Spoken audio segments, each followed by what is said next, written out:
Nah, sekarang gue mau bicara lanjutan lagi nih tentang kriteria. Ya, kriteria. Kriteria yang diterima. Jadi konsepnya, untuk menerima mahasiswa yang sesuai kriteria, ada tes. Ya, tes itu dibikin. Supaya nanti yang lolos sesuai dengan kriteria. Nah, sebelumnya gue bicara dikit tentang evolusinya sendiri. Gitu. Ya, jadi tes-tes itu sendiri berevolusi dari zaman yang gue kenal deh, dari zamannya UMPTN terus jadi SPMB gitu ya. Nah, di zaman SPMB terus marak banyak UM ujian-ujian mandiri baru. Nah, berikutnya SNMPTN. Jadi kalau yang ini untuk umum ya. Kalau yang ini masing-masing universitas. Jadi gini, ini seru juga nih gue mempelajari sejarahnya ini, ternyata wah, efek-efeknya nanti ke lo juga ya.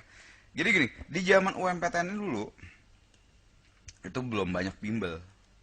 Ya sekitar tahun 90-an itu bimbel tuh belum banyak, masih dikit. Jadi tes-tesnya biasanya dasar-dasar, tes yang ya soal-soal variasinya dasar-dasar. Dan ini bisa diakalin dengan cara cepat. Woi, jadi banyak nih marak, wah marak zaman itu, banyak bimbel-bimbel bertaburan, banyak cara cepat, wah ini itu dan sebagainya. Efektif nggak? Saat itu efektif ya, saat itu efektif. Dengan cara-cara cepat tertentu ngejar soal bisa lebih cepat, jadi efektif dan sebagainya. Karena apa? Soalnya masih dasar gitu, emang efektif. Nah, tapi gara-gara efektivitasnya itu makin menjamur kan, di zaman SPMB ini makin menjamur. Wah, makin menjamur. Gara-gara makin menjamur, akhirnya semua yang ikut bimbel dan dari buku-buku dan sebagainya, cara cepat ini jadi banyak. Di mana-mana cara cepat. Wah, pakai rumus cepat, cara cepat, prosedur, hafal dan sebagainya. Banyak menjamur. Gara-gara menjamur, hampir semua orang bisa. Akhirnya tesnya juga kualitasnya dinaikin dong, ya nggak? Kenapa? Karena ingat konsep persaingan tadi. Kalau semua orang bisa ngerjain tesnya, ya kalau gitu mana yang diterima, mana yang harus difilter gitu kan, susah kan. Kalau gitu pembuat soal harus bikin soalnya dengan lebih canggih lagi. Canggihnya gimana? Pertama, harus dibikin lebih kompleks. Kedua, nggak bisa diakalin dengan cara cepat. Berikutnya apa?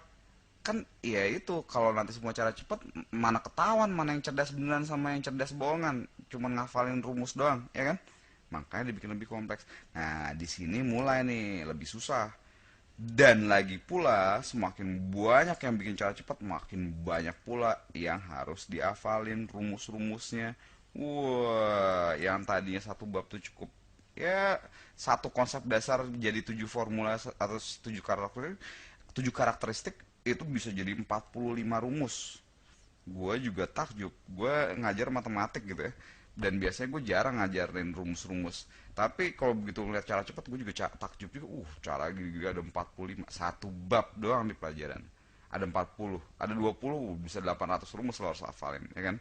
Akhirnya repot gitu. Dan lagi pula muncul ujian mandiri. Ujian mandiri ini mulai pembuat soal makin canggih lagi, jadi makin susah diakalin.